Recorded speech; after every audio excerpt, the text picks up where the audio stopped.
제목을 한번 따라 하실까요? 심령이 가난한 자는 복이 있나니. 다시 한번요. 심령이 가난한 자는 복이 있나니. 우리가 다 복받기를 원합니다. 그래서 복이라 그러면 아무튼 좋아해요. 어제도 제가 단합 예배 인도하면서 복받는 사람 되십시다 그랬더니 뭐 제가 부탁도 안 드렸는데 두 손 들고 아멘 그래요. 다 그런 마음이 있지 않습니까?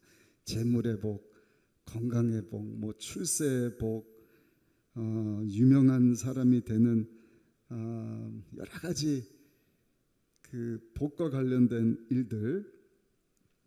근데 여러분 이렇게 보면은요, 우리가 생각하는 그 복을 가진 것 같은 사람인데, 건강하고요, 막 돈도 많고요, 실력도 있는데, 그런 사람들이 어디 가느냐? 감옥에 들어가는 걸 많이 봐요. 부정부패하고요. 복 받았으니까 잘 살 줄 알았는데 웬걸요? 멸망의 길을 걷다가 개인뿐만 아니라 온 가족과 주변 사람들을, 또는 그 속한 단체나 기관을, 정부나 나라를 너무너무 힘들게 하는 것을 봅니다. 그건 복이 아니지 않습니까?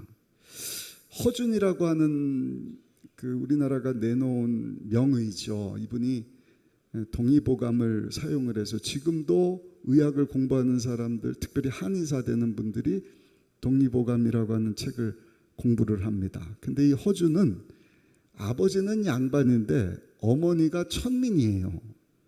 그러니까 신분 상승이 안 됩니다. 가만히 보니까 양반 되기가 다 글러먹은 거예요. 어머니 때문에.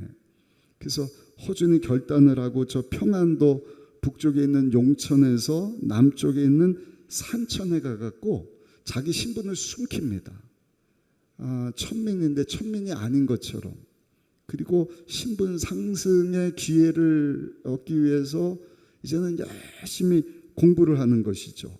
왜? 과거에 합격하면 이제는 정부를 위해서 일하는 아주 뭐 임금님이 벼슬을 내려주는, 그러니까 평민 아니라 천민인 허준이 양반으로 탁 신분 승격할 수 있는 기회를 얻고자 열심히 공부를 했나 봐요. 과거에 급제합니다. 그래서 의사가 됩니다. 근데 여러분 신분도 올라갔죠. 양반이 됐는데 이 허준이라고 하는 사람이 참 귀한 게, 그렇게 신분을 숨기고 열심히 의술을 공부하다가 발견하는 것이 있는데, 그것이 뭔가, 신분이 중요한 게 아니라, 양반이 되는 게 중요한 게 아니라, 내가 이 알게 된 의술을 가지고 병든 사람을 고쳐주고 치료해주고 살려주는 것이 중요하구나. 그 어떤 사람은 그냥 양반 신분 상승, 그게 복인 줄 알고 막 산 사람이 있는가 반면에 허준 같은 사람은 참 복음적인 삶을 산 거예요. 하나님이 주신 어떤 지혜, 뭐 의사 되려면 지금도 어렵지만 그 의술을 탁 마스터를 해서 하나님이 자기에게 주신 그것 가지고 선한 일을 위해서 살아가는 참 귀한 사람이지 않습니까? 그게 참으로 복된 것 아니겠습니까? 예수님께서는 오늘 본문을 보면은요, 우리가 생각하는 복과 완전히 다른 복에 대한 말씀을 하시는데, 그것이 마태복음 5장 3절에 나옵니다. 우리 3절 말씀 한번 같이 읽어보겠습니다. 심령이 가난한 자는 복이 있나니 천국이 그들의 것입니다. 다시 한번 읽어보실까요? 심령이 가난한 자는 복이 있나니 천국이 그들의 것입니다. 첫 번째입니다. 가난한 것은 나쁜 것이 아니다. 가난하면 나쁜 것으로 생각할 수 있습니다. 누가 가난하고 싶은 사람이 어디 있겠어요? 근데 가난하게 되는 때가 있지 않습니까? 그렇다고 여러분, 그 반대는 부유함인데, 부유함이 꼭 복이냐? 복이라고 말할 수가 없어요. 아까도 말씀드렸지만 편한 것은 있습니다. 뭘 먹고 싶은데 돈이 없다 그럼 못 먹는 것이죠. 근데 또 못 먹어도 또 다 이렇게 살도록 하나님이 인도하시는 것을 봅니다.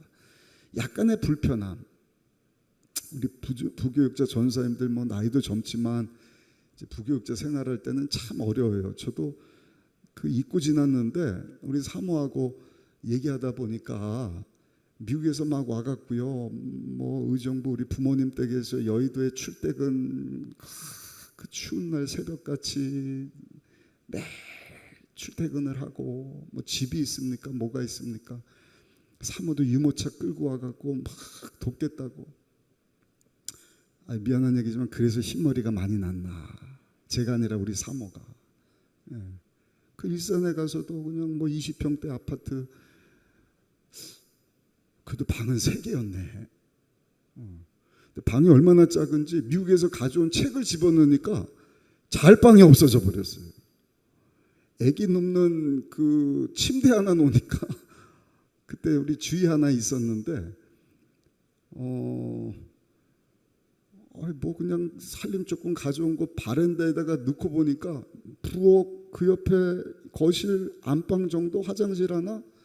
근데 그때는요 참 어렵고 힘든지 모르고 살았거든요. 그러니까 그때도 나름 이렇게 맛있는 것도 어디 가서 뭐 비싼 거는 못 먹었겠죠. 근데 짬뽕도 먹고 짜장면도 먹고 탕수육은 못 먹었지만 그런 때가 있었던 것을 이렇게 생각을 해봤습니다. 벌써 뭐 한 20년이 훌쩍 넘은 이전의 시간인데 아무튼 여러분 가난하면 좀 불편하고 어려움이 있을 수 있습니다. 그러나 여러분 가난하기 때문에요 막 부지런하게 사는 사람들이 많이 있거든요. 그 가난함 때문에 아까 허준처럼 내 신분 상승을 좀 이뤄야겠다. 그래서 머리를 싸매고 열심히 공부하고 노력하는 그런 사람들이 있지 않습니까? 또 어떤 사람은 그 가난 때문에 겸손해요. 조금 있다 그러면 이렇게 보면은 뭐 있는 것 같지도 않은데 뭐가 그렇게 교만하고 언제부터 그렇게 잘 살았다고 코가 이만큼 콧대가 높아져 갖고 거리두기를 그냥 안 해도 자연적인 거리두기 있어요. 없나 봐요. 우리 동네는. 그렇죠? 서울 가면 있는 것 같아요. 근데 오히려 좀 부족하기 때문에 겸손하고 부지런하고 또 정신을 똑바로 차리는 것입니다. 좀 잘 먹고 잘 살면은 눈에 힘이 풀려갖고 헬렐레. 반응들이 좀 시큰둥한데 그런 분을 못 봐서 그런 것 같아요. 그래서 여러분 인생을 망치는 것을 우리가 주변에서 많이 보지 않습니까? 근데 예수님께서 뭐라고 말씀을 하시는가? 한번 따라할까요? 심령이 가난한 자가 복이 있습니다. 우리가 생각하는 거하고는 좀 다릅니다. 우리 생각할 때는 우리가 좋아하는 복, 뭐 그때나 지금이나 다른 게 없을걸요. 복 받으라고 막 그냥 유명해지라고 출세시켜 주겠노라고 그러면서 전도를 하면 얼마나 좋겠어요. 근데 그거하고는 상반된 심령이 그것도 가난해질 때 복을 받습니다. 이와 같은 말씀을 전합니다. 예수님께서 말씀하신 이 심령이 가난해진다는 것은요 그냥 쉽게 돈이 없다, 형편이 어려워진다, 그냥 고달프게 막 고통 주면서 살아라 그런 의미가 아니죠. 첫 번째입니다. 심령이 가난하다는 의미는요 한번 따라 하실까요? 하나님 앞에 내가 벌거숭임을 깨닫는 것입니다. 그럴 때 심령이 가난해져요. 쉽게 비유를 말씀드리면 막 건강해갖고 뭐 새벽 기도도 나오고 뭐 그냥 기고만장해갖고 막 근데 병원에 건강검진 받으러 해서 딱 검사를 했더니 암입니다. 그것도 암 말기입니다. 얼마 전도 보니까 우리 집사님 아버님이 막 하루에 3만 보씩 걷던 분이신데 암 말기가 돼서 이제 얼마 못 삽니다. 이런 판정을 받으셔서 지금 아버님을 보살피고 계시다 그러는데 그렇잖아요, 여러분. 우리가 막 건강해갖고 펄펄 뭐 잠 안 자고도 막 뭐든지 할 수 있을 것 같고 막 근데 병원 갔더니 뭐 암입니다. 꼼짝없는 거예요. 수술을 하든지 약을 먹든지 항암 치료를 받든지 의사 말 들어야 됩니다. 그 앞에서 여러분 겸손해지는 것 아니겠습니까? 내가 천년만년 살 줄 알았는데 뭐야, 살 날이 얼마 없다고? 겸손해지는 것 아닙니까? 그게 심령이 가난해지는 상태입니다. 여러분, 암덩이보다 더 무서운 게 뭔지 아세요? 죄덩어리거든요. 죄덩이 앞에 우리가 겸손해지는 것. 그래서 아까도 말씀 듣기 전에 기도하거든요. 우리는 육을 입고 있기 때문에 항상 이 죄가요, 우리를 가난하지 못하도록 교만하게 만듭니다. 그래서 필요한 것이 뭔가? 하나님의 말씀이거든요. 하나님의 말씀을 들을 때 그것이 딱 거울이 되어서 아유 그렇지, 내가 하나님의 은혜가 아니었으면 이 암덩어리보다 더 무서운 죄덩이 때문에 하나님과 쫙 갈라지고 원수가 돼서 저 영원한 지옥 심판받아 불구덩이에 영원토록 고통당할 자이지 않는가. 근데 왜 은혜로 내가 예수를 믿고 구원받고 하나님의 자녀가 되었으니 이거 참 감사할 일이다. 사도 바울이 그랬거든. 얼마나 뭐 학식, 뭐 지위, 막 자기 마음대로 사람들 붙잡아다가 가둬라, 막 죽여라. 근데 예수님을 딱 만나고 나니까 어떻게 돼요? 자기가 죄인인 것을 깨닫고 그 전에 자기가 추구했던 모든 것이 다 하나님 앞에 아무 소용이 없구나. 오직 주님 위해서 사는 것만 영원한 것이구나. 그 죽기 살기로 사도 바울이 주님 위해서 살지 않습니까? 종교개혁을 일으켰던 루터라는 분도 참 대단한 분이시거든요. 이분이 믿음이 그렇게 좋지 않았는데 하루는 이렇게 가다가 번개가 쾅 치는데 얼마나 번쩍이고 그 소리가 그냥 두렵든지 소리 좀 한번 재현해 볼까요? 저는 분 혹시 계실지 모르는데 그냥 하나님의 심판이 이렇구나 막 두렵고 떨리는 마음이 생겼대요. 그래서 루터가 정신을 탁 차리는 거예요. 그리고 수도원으로 들어갔고 열심히 수도 생활을 합니다. 수도 생활을 하면 그 마음에 하나님에 대한 그 심판에 대한 두려움이 좀 사라져야 되는데 그 두려움이 사라지질 않는 거예요. 여전히 막 걱정이 되고 근심이 되고 두렵고 그래서 로마까지 쫓아갑니다. 그 로마에 아름답게 만들어진 그 성전을 그냥 막 무릎으로 계단을 그냥 막 무릎에 까지고 피가 날 정도로 막 올라갔는데도 마음에 평강이 임하는 것이 아니라 더 두렵고 떨리는 거예요. 나중에는 비텐베르크라고 하는 유명한 학교에서 많은 신학생들을 가르치는데도 마음에 평강이 없어요. 그러다가 루터가 하나님의 말씀을 쫙 펴고 특별히 로마서 말씀을 가르치기 위해서 열심히 연구하다 보니까 하나님이 은혜를 주시는데 깨달음을 주시는 거예요. 어떤 깨달음입니까? 어떤 선행도 어떤 노력으로도 죄의 문제를 해결할 수 있는 것이 아니라 오직 하나님의 아들 되시는 우리의 죄의 문제를 해결하시기 위해서 십자가에서 몸을 찢고 피 흘려주신 예수 그리스도를 믿음으로 죄사함을 받는다. 그것을 깨닫고 나니까 루터 마음 가운데 평강이 찾아오고 기쁨이 찾아오게 되었다. 여러분, 내가 하나님 앞에 죄인인 것을 깨닫는 것이 심령이 가난해지는 것입니다. 그것을 체험한 사람은 심령이 가난해지는데요. 또 한 가지 심령이 가난하다는 의미는 한번 따라 하실까요? 주님 없이는 살 수 없음을 고백하는 것입니다. 어떤 분이 그 군에서 훈련을 받는데 이 훈련 받고 그 제공되는 빵이 얼마나 맛있든지 작은 빵 2덩이를 주는데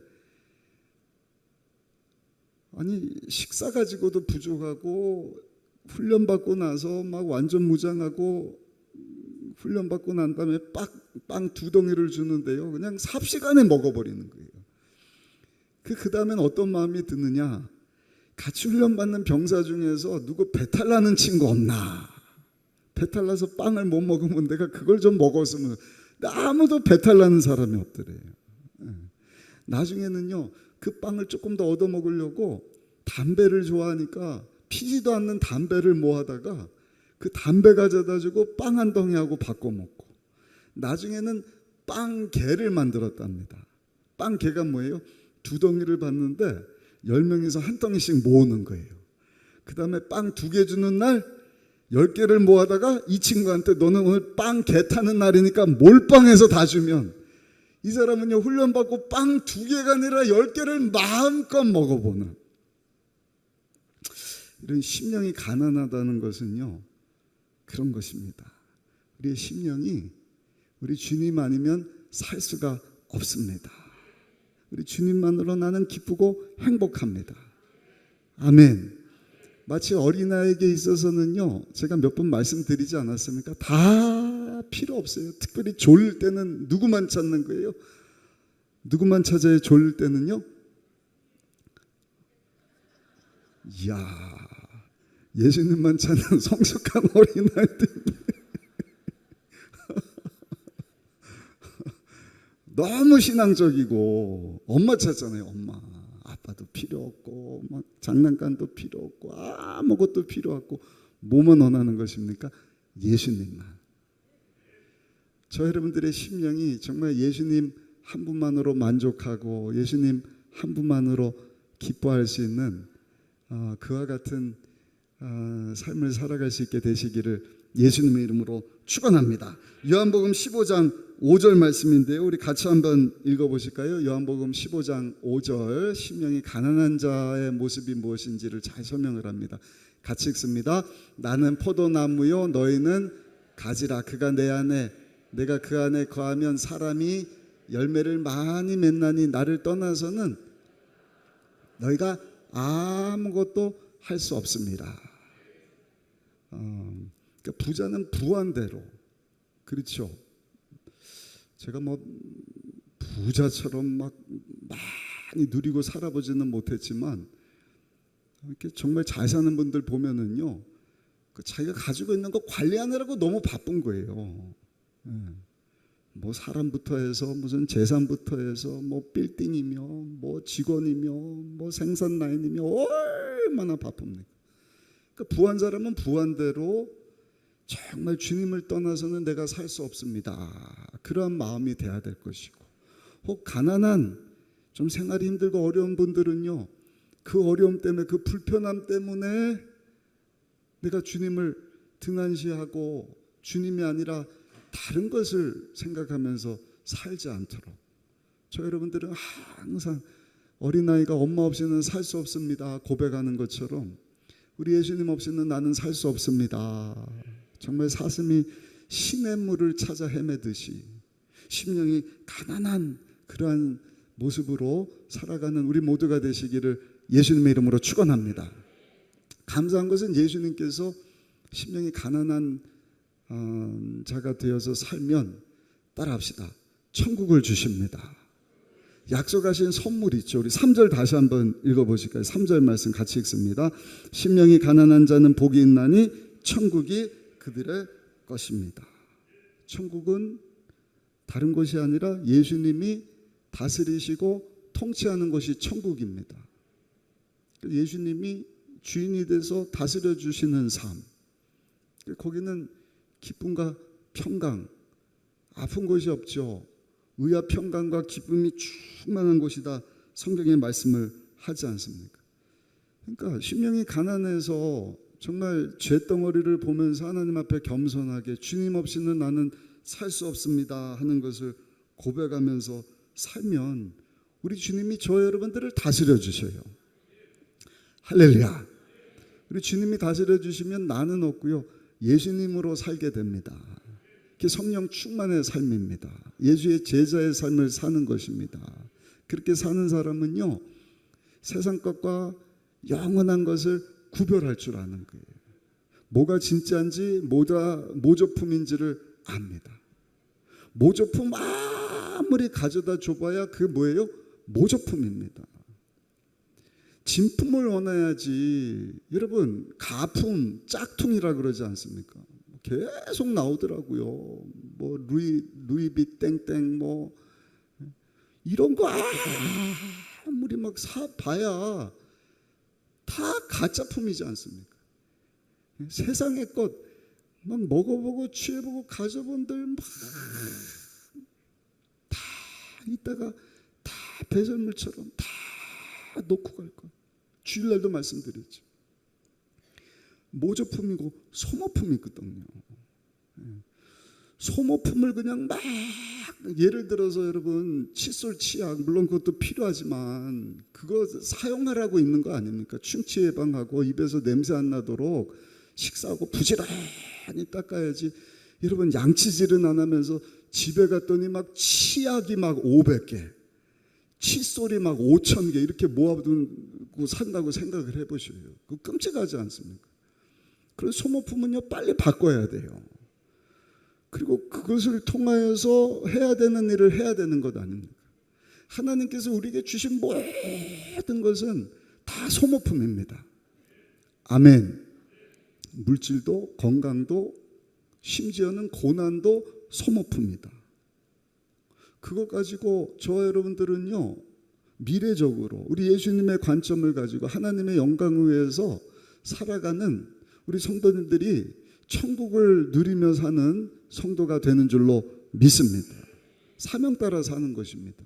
제가 아는 교수님이 계시는데 이분 딸이 그 미국의 유명한 시카고 대학을 들어갔어요. 근데 공부를 못했대요. 두 분이 다 교수인데 어려서 시험지를 받아오면 무슨 비타민 C도 아니고 맨날 C, D, E, F 막 이렇게 받아오는 거예요. 근데 그냥 그랬대요. 괜찮다. 얘야 비타민에도 A, B, C, D가 있지 않느냐. D 맞고 F 맞아도 괜찮다.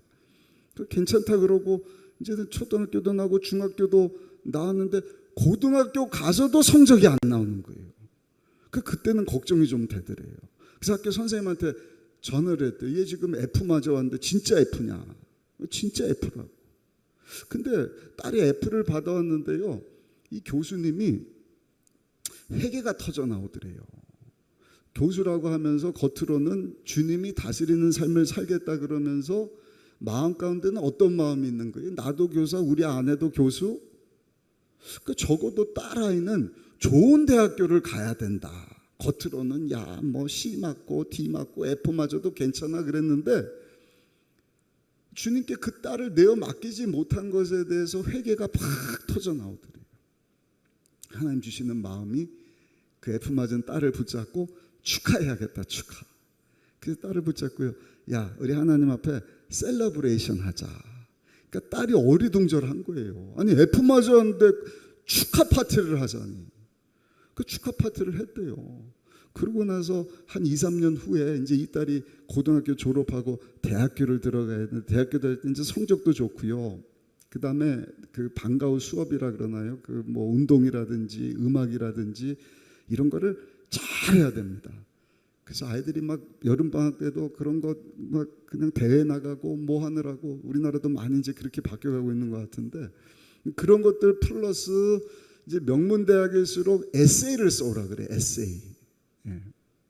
어떤 삶을 살았는지 무슨 각오를 가지고 우리 대학에 들어오기를 원하는지 왜 많고 많은 전 세계 아이들 중에서 너가 우리 학교에 들어와야 되는지를 이유를 써라.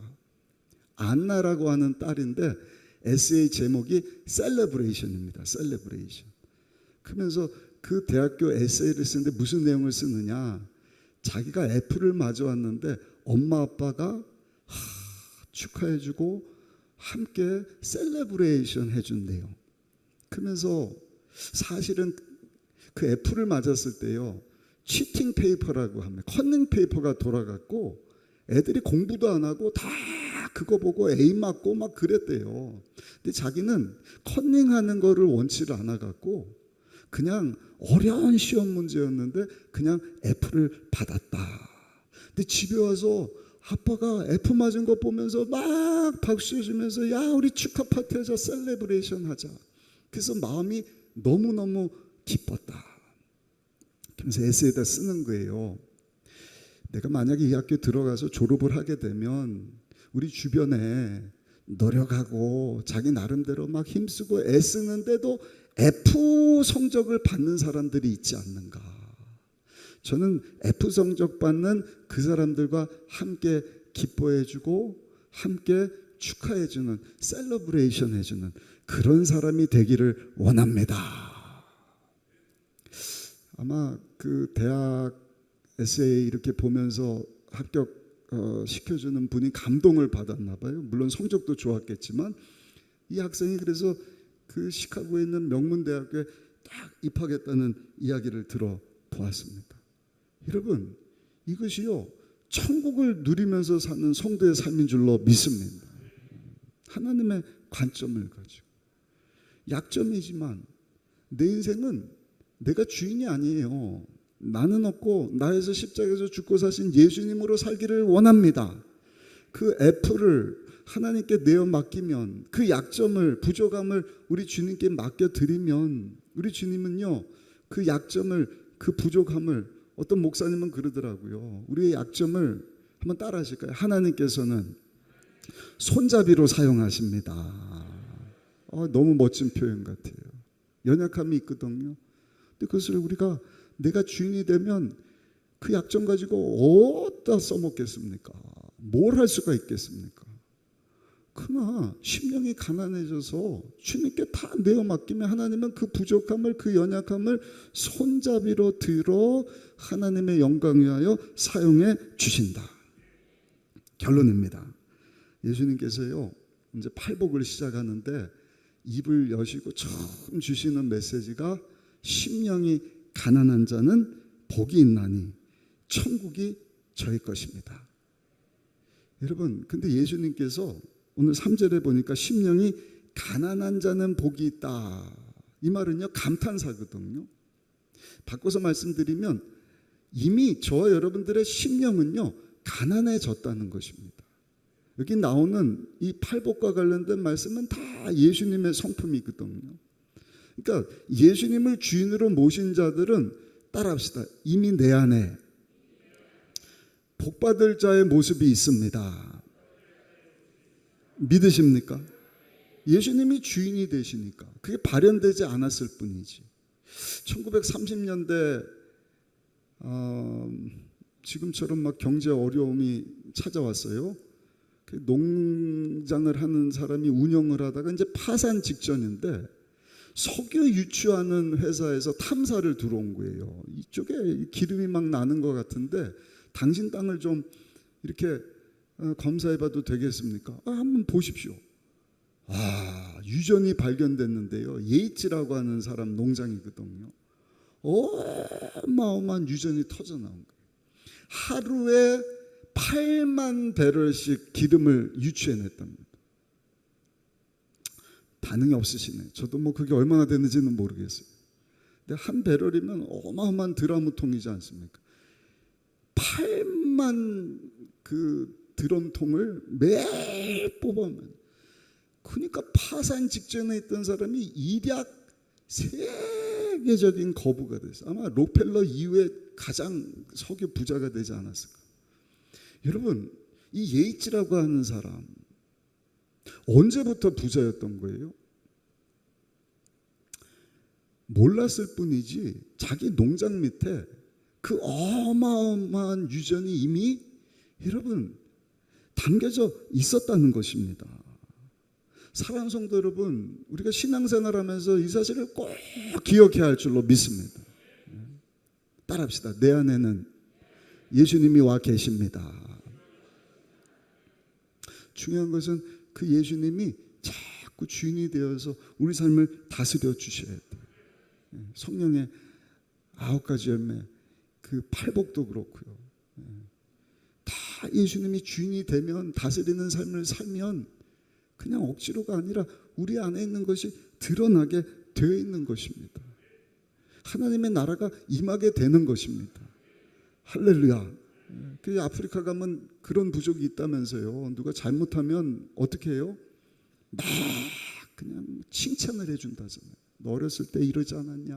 엊그저께도 좋은 일 하지 않았냐? 왜 이렇게 칭찬을 해줍니까? 잘못했는데. 그들의 답이 멋져요.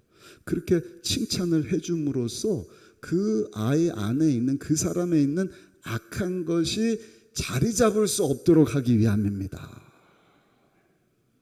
그러니까 저 여러분들이 할 일은요, 날마다 우리 안에 계시는 예수님, 그 예수님을 주인으로 모시고, 할렐루야, 정말 그 주님 앞에 심령이 가난한 자가 되어 살아갈 때 우리 예수님은 그 사람이 복된 사람이다. 심령이 가난한 자는 누구라고요? 하나님 앞에 내가 죄인임을 깨닫고 하나님 앞에 겸손한 모습으로, 내가 주인이 아니에요, 예수님이 내 인생의 주인이시고 나는 그 예수님 없이는 살 수 없습니다. 주님을 또 찾고 또 찾고. 오늘 수요일날 비 오는데 이렇게 많은 분들 오셔서 제 마음이 얼마나 기쁜지 몰라요. 정말 우리 예수님이 우리 권사님 집사님들을 다 불러주셨구나. 할렐루야. 오늘 주신 말씀 붙잡고 정말 예수님께서 우리에게 말씀하신 심령이 가난한 성도, 예수님께 다스림 받는 그러한 성도가 되어서 여러분 주님이 통치하시는 하나님의 나라 천국을 경험하며 하나님께 쓰임받고 하나님께 영광 돌리는 삶 살아갈 수 있는 우리 모든 성도님들이 다 되시기를 예수님 이름으로 축원합니다.